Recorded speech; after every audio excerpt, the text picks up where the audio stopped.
అందరికీ నమస్కారం.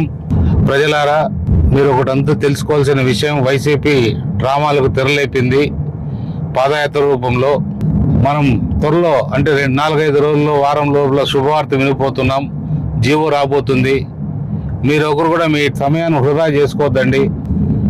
మీరు మీ కుటుంబ సభ్యులతో వెళ్ళి ఎక్కడైతే మీరు ఉన్నారో అక్కడి నుంచి మీ గ్రామాలకో లేదా మీ ఊర్లకో మీ కుటుంబ సభ్యుల దగ్గరికి వెళ్ళి మీ టయాన్ని అక్కడ వాళ్ళతో గడపాల్సిందిగా విజ్ఞప్తి చేస్తున్నా. ఎందుకంటే ఈ వైసీపీ వాళ్ళ దుర్మార్గమైన పాదయాత్రని మీరు ఇక్కడ కూడా అడ్డగించుకోద్దండి. మనం జీవోతో ఉంటున్నాం కాబట్టి ఆ జీవో వచ్చి వాళ్ళ ప్రజలకు ఏమనే ఆర్టీటీని ఎలా రక్షించుకోవాలో మనందరికీ తెలుసు. ఆర్టీటీని రక్షించుకుందాం, ఆర్టీటీని కాపాడబోతున్నాం. మన నారా లోకేష్ బాబు గారు జీవో విషయంలో క్లియర్గా ఉన్నారు. జీవో రాబోతుందని చెప్పడం జరిగింది. అలాగే చంద్రబాబు నాయుడు గారు, అలాగే పవన్ కళ్యాణ్ గారు. దయచేసి మీరు ఎక్కడ కూడా వాళ్ళ కోసం మీరు టైంని వృధా చేసుకోకుండా మీ కుటుంబ సభ్యులతో గడపాల్సిందిగా నేను విజ్ఞప్తి చేస్తున్నాను. ఇట్లు మీ అమర్లేని సురేంద్ర బాబు, ఎమ్మెల్యే.